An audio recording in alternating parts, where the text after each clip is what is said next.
Welcome to Honey from the Rock, a podcast devoted to Bible exposition.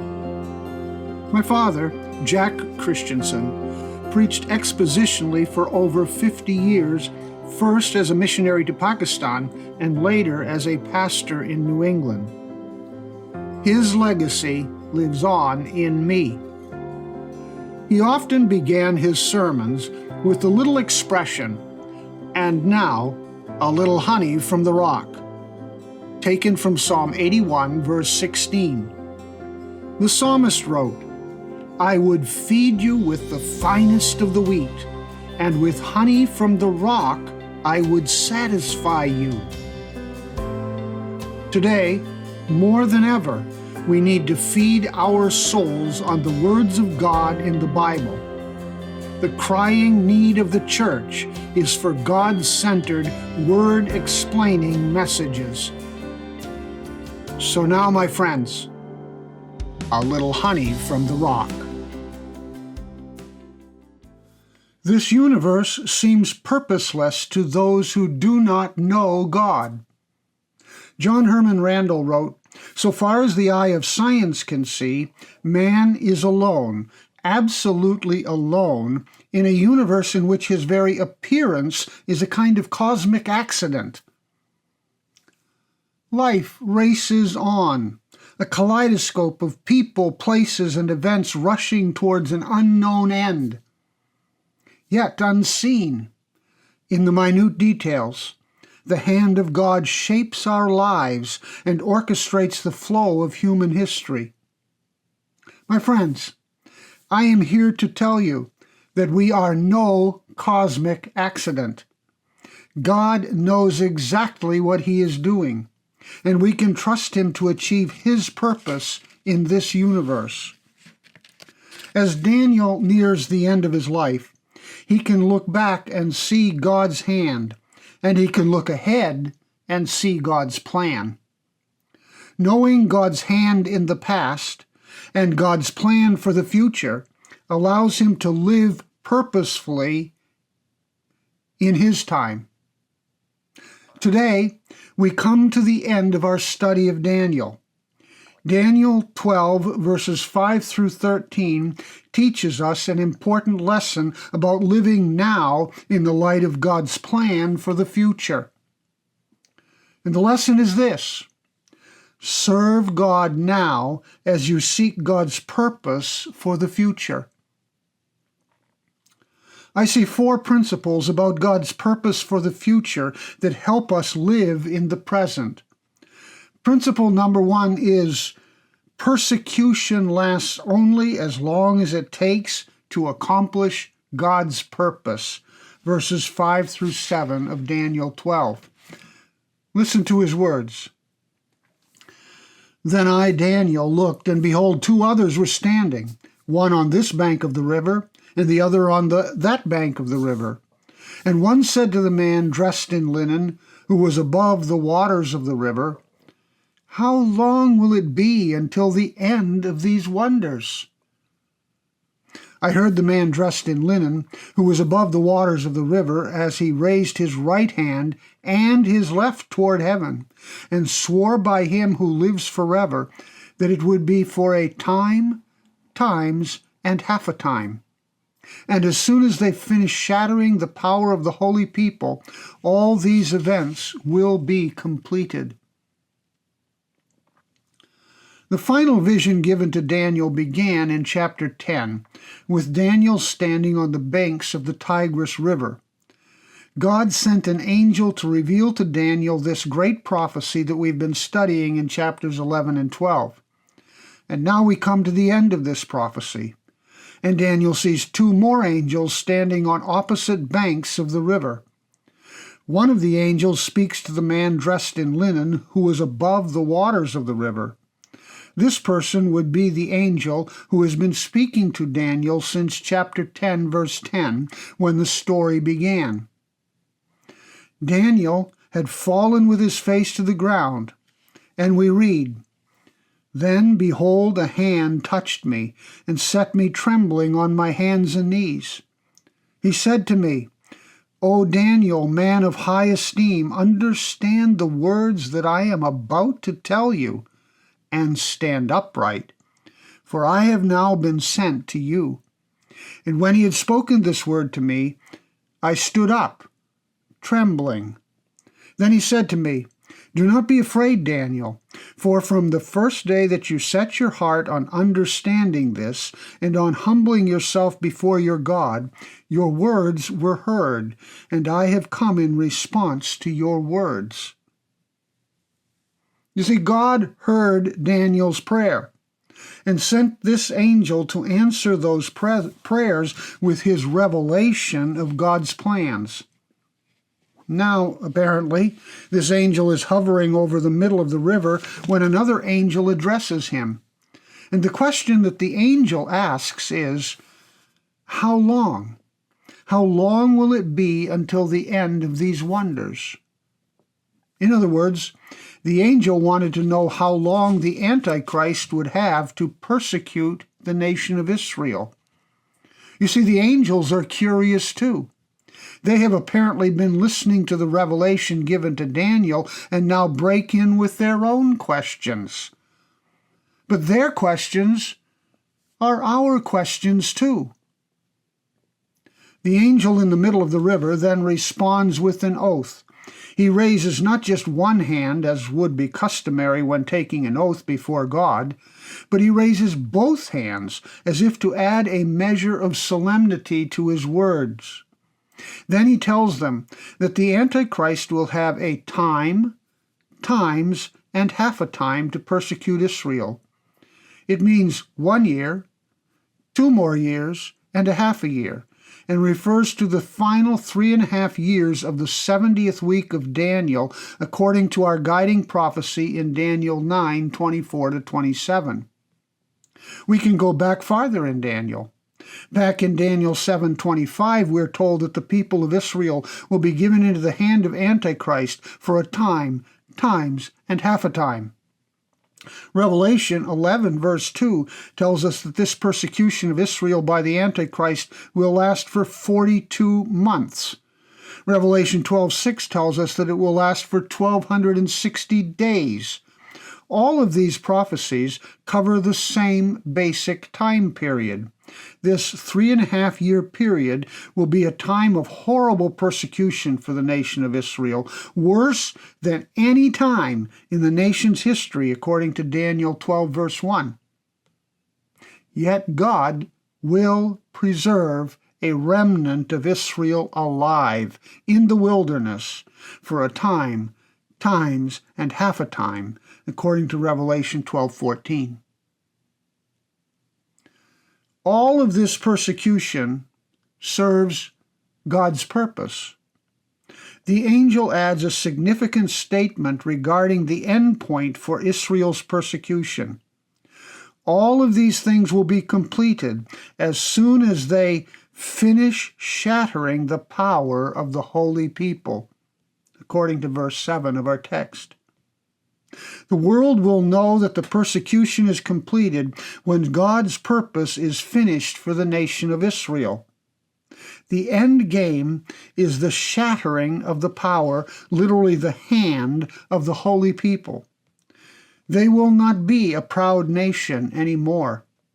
The Gentile powers will shatter the nation of Israel as she has never been shattered before, and only when Israel reaches the lowest of the low points in her long history will she be ready to surrender to Messiah. When that point comes, then Messiah will return and rescue his people, according to Daniel 12:1. The angel Michael told Daniel in Daniel 12:1, there will be a time of distress such as never occurred since there was a nation until that time. And at that time your people, everyone who is found written in the book, will be rescued. Many of those who sleep in the dust of the ground will awake, these to everlasting life, but the others to disgrace and everlasting contempt. The classic passage that explains this in more detail is Zechariah 14, where we read, "Behold, a day is coming for the Lord, when the spoil taken from you will be divided among you. For I will gather all the nations against Jerusalem to battle, and the city will be captured, the houses plundered, the women ravished, and half of the city exiled, but the rest of the people will not be cut off from the city. Then the Lord will go forth and fight against those nations, as when he fights on a day of battle. And in that day his feet will stand on the Mount of Olives, which is in front of Jerusalem on the east. And the Mount of Olives will be split in its middle from east to west by a very large valley, so that half of the mountain will move toward the north and the other half toward the south. You will flee by the valley of my mountains, for the valley of the mountains will reach to Azel. Yes, you will flee just as you fled before the earthquake in the days of Uzziah, king of Judah.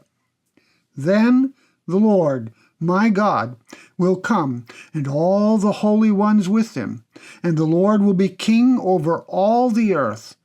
In that day the Lord will be the only one, and his name the only one."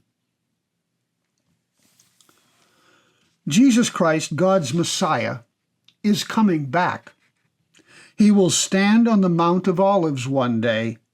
He will stand where he last stood on earth. He ascended from the Mount of Olives in Acts 1, and he will return to the Mount of Olives when he comes back. My friends, the first principle about God's purpose is that persecution lasts only as long as it takes to accomplish God's purpose. God rescues his people after he has humbled his people, and they are ready to turn to the Messiah, Jesus Christ, by faith. Now, the second principle tells us that prophecy is given not to satisfy our curiosity, but to explain God's purpose, verses 8 through 10. As for me, I heard but could not understand. So I said, "My Lord, what will be the outcome of these events?" And he said, "Go your way, Daniel, for these words are concealed and sealed up until the end time.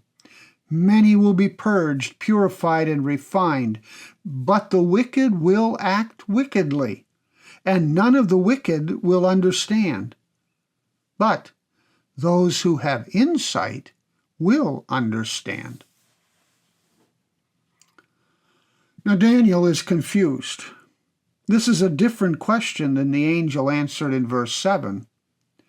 Daniel does not ask how long will the persecution last, but what will become the outcome or the end result of all that takes place during that final horrible period of time. Would the nation of Israel survive? How will God rescue his people from the grasp of Satan? The angel does not answer Daniel's question, just as God often does not answer our questions about the future today. You see, prophecy is not given to satisfy our curiosity, but to explain God's purpose. We are given information about the future on a need-to-know basis, and this is all Daniel needs to know. So be very careful about getting so caught up in prophecy that you spend your days delving into predictions that God has not meant for us to know. God tells Daniel that these words are concealed and sealed up until the end times in verse 9. Now, as I pointed out back in chapter 12, verse 4, these words refer to the process of protecting an original ancient document. Ancient documents were written in duplicate. The signers of the contract sealed both, but one was concealed, or closed up is the term, in a protected place, while the copy was open to examination. So God is telling Daniel that God protects the prophecy until the end time when it will be fulfilled. We can study the prophecy, but we will not know the answers to all our questions until the time comes for God to explain that prophecy more fully. God tells us 4 truths to guide us as we await the time when God will bring all things to an end. First, God is in the business of purifying souls. Second, evil people will continue to perform evil deeds. Third, sinful people do not understand God's will. And fourth, God's people will understand God's purpose. Sin is real. Evil abounds in this world. Does that not describe our world today? Our society does not like to acknowledge that evil is real. People today deny the existence of evil. It offends them to think that man is basically sinful, not good, and that evil men do evil things. We like to think that evil happens because the person had a rough life. If we just learn to understand each other, then everyone will get along in this world. If we eradicate poverty in Gaza, then Hamas will be satisfied. They will not. They do not want money. They have plenty of money. If we bring peace to Jerusalem, then Hezbollah will be happy. Not so. They do not want peace in Jerusalem. Hezbollah wants all Jews eliminated from the face of the earth, and they want America and all we stand for destroyed.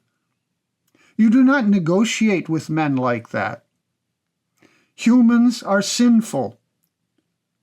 Now, all humans are born sinful. Evil may lie dormant in some or be controlled in others, but evil is inherent in every human heart. How do we understand the world in which we live if we refuse to acknowledge the reality of evil? The philosopher Blaise Pascal said it well. Certainly nothing offends us more rudely than this doctrine of original sin. And yet without this mystery, the most incomprehensible of all, we are incomprehensible to ourselves. We cannot understand ourselves until we start with the doctrine of original sin. Humans are sinful, and from that starting point alone, we can begin to understand humanity. Every man, woman, and child born on this earth is inherently sinful. Our circumstances may exacerbate our sinfulness. They may contribute to evil deeds, but we are all sinners. This is the starting point for understanding God's purpose in this world. Man is sinful. God is perfect. God is therefore in the business of perfecting humanity. God purges, purifies, and refines the souls of men. God's purpose is not to give us wealth so that we can live in luxury. God's purpose is not even to satisfy our every desire. God's purpose is to purge us from sin. God's purpose is to make us holy, not happy. Like purifying gold, God must burn out the sin that controls our lives. And this is God's purpose, to create a new humanity, pure and holy, who will populate a new earth dedicated to the glory of God. God sent His only Son to die on the cross to pay the price for our sin, so that all who trust in His death can be cleansed, can be purified. He brings events into our lives to purify us so that we will learn to hate sin and devote ourselves to God's holiness. He is making us into the image of His Son so that we will learn to live as Christ lived. And only then will we be truly happy. God tells us in verse 10 that all those who have insight will understand. When we look around at this world, we see the suffering and the evil. We can understand what is happening only by looking behind the scenes to see the hand of God limiting and controlling the forces of evil in this world. One day, this entire world will be purified when evil has finally run its course. In 1937, Walt Disney released its first full-length animated movie, Snow White and the Seven Dwarfs. Disney artists drew over 1 million pictures, each of which flashed on the screen for 1/24th of a second. When we watch a movie at regular speed, we have no idea of what is actually happening to make those actions on the screen. Our lives, our world, are like an animated movie. God pays attention to the details, the individual pictures. As our lives run at regular speed, we do not see the hand of God guiding the events, so we must trust that God's sovereign power paints every frame that moves our lives. That leads us to the third principle. The third purpose principle is this: perseverance of the saints brings blessing when God accomplishes his purpose, verses 11 and 12. From the time that the regular sacrifice is abolished and the abomination of desolation is set up, there will be 1,290 days. How blessed is he who keeps waiting and attains to the 1,335 days. Two numbers. What do they mean? The starting point for both numbers is the same. The days are counted from the time when the regular sacrifices are stopped in the temple at Jerusalem and the abomination of desolation is set up in that temple. These two events will occur simultaneously halfway through Daniel's 70th week, according to Daniel 9:27. The clock starts ticking on that day. The final 3.5 years would be 1,260 days, according to Revelation 11:2 and 12:6. This means that both time frames used in this verse extend beyond the end of the tribulation period. 30 days after the end of the tribulation, we reach the end of 1,290 days. 75 days after the end of the tribulation period is the end of the second period, running concurrently with the first. So what do these periods of time mean? What happens at the end of each one? Well, we don't really know, and we aren't told. We can speculate, and I emphasize that our best guesses are speculation, for God did not actually tell us what will happen. We do know that a number of activities must take place after Christ returns and before the millennial kingdom is fully enjoyed. We are told in Ezekiel 39:12 that it will take 7 months to clean up the dead bodies from Armageddon. The people of Israel living around the world must be regathered into the land, and God will remove the rebels living in the land as he sets up his millennial kingdom, according to Ezekiel 20, verses 33 to 38. There must be 2 judgments to determine who will enter the millennial kingdom. The judgment of the nations will take place after Christ's return, according to Matthew 25:31 to 46. The judgment of Israel will take place as well, according to Ezekiel 20:33 to 38. So, I think the best guess is to see the first date as the date when the gathering of Israelites from around the world back to Jerusalem, back to Israel, is complete. The second date is the inauguration of the millennial kingdom after the completion of the judgments to determine who will populate that kingdom.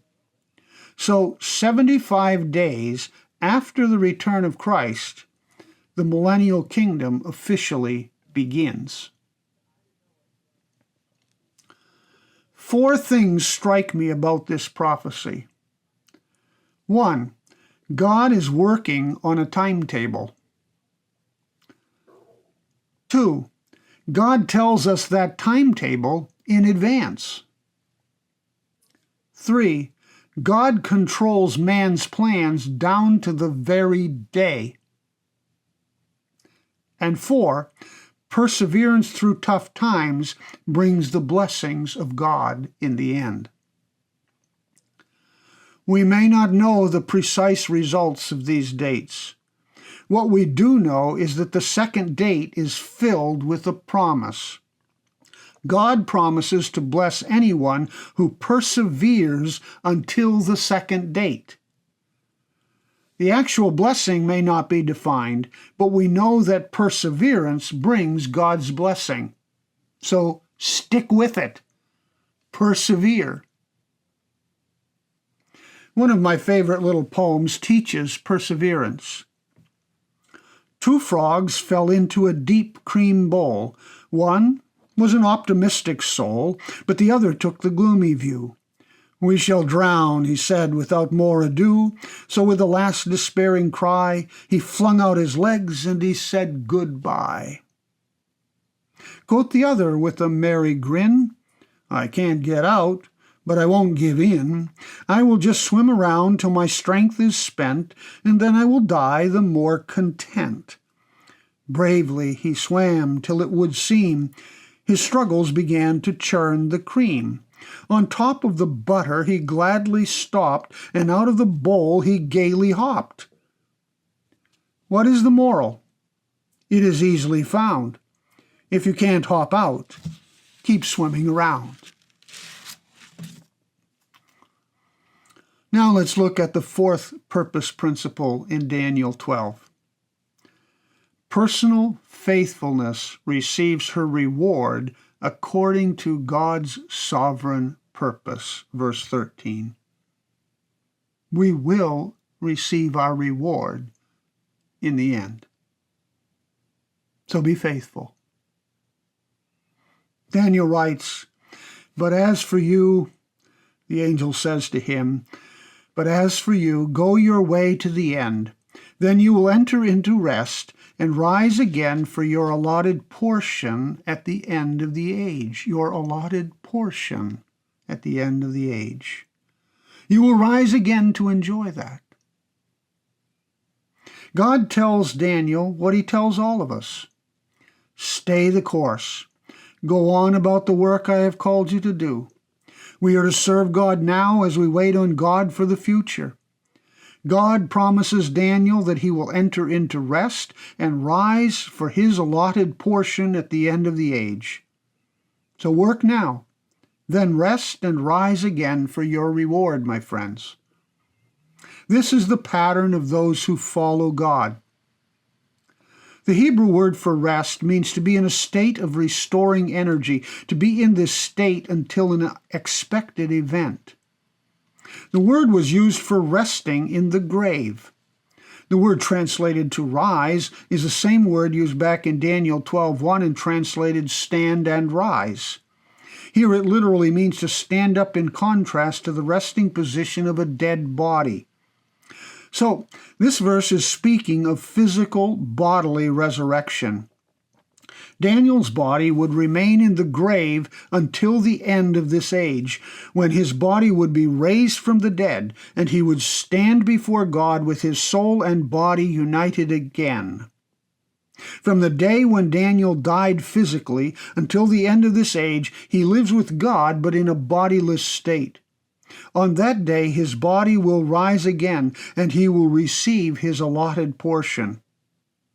This Hebrew word is a word used for land portions. It was a territory given to a person as his inheritance, his allotment. So Daniel will be given his allotted reward on the day when he is resurrected. I believe that day for an Old Testament saint like Daniel is at the return of Jesus Christ. The Christian life, then, is largely a decision to live for eternity and not for this age. to live forever and not for now. We Christians make a conscious choice to invest our lives in God's kingdom rather than our careers. We choose future rewards over present payback. In 1946, Akio Morita and another man started a new company called Tokyo Telecommunications Engineering in a bombed-out department store. 11 years later, in 1955, Morita's company made the first portable transistor radio.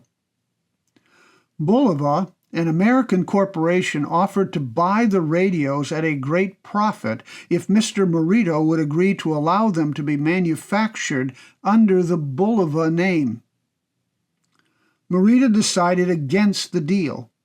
He told company executives, "I am now taking the first step for the next 50 years of my company."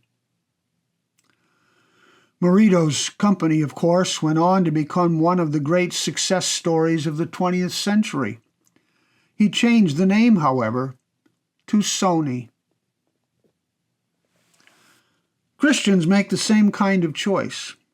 We live with a long view of life. We take the first step in our lives for Christ when we decide to invest in God's future instead of our present. We live for Christ's eternal kingdom rather than this world's temporal kingdom. The heavenly kingdom is more valuable to us than any earthly kingdom. We bank on God's rewards at the end of this age instead of human rewards this year. Personal faith receives her reward when and where God wants to give it. So, my friends, serve God now as you seek God's purpose for the future.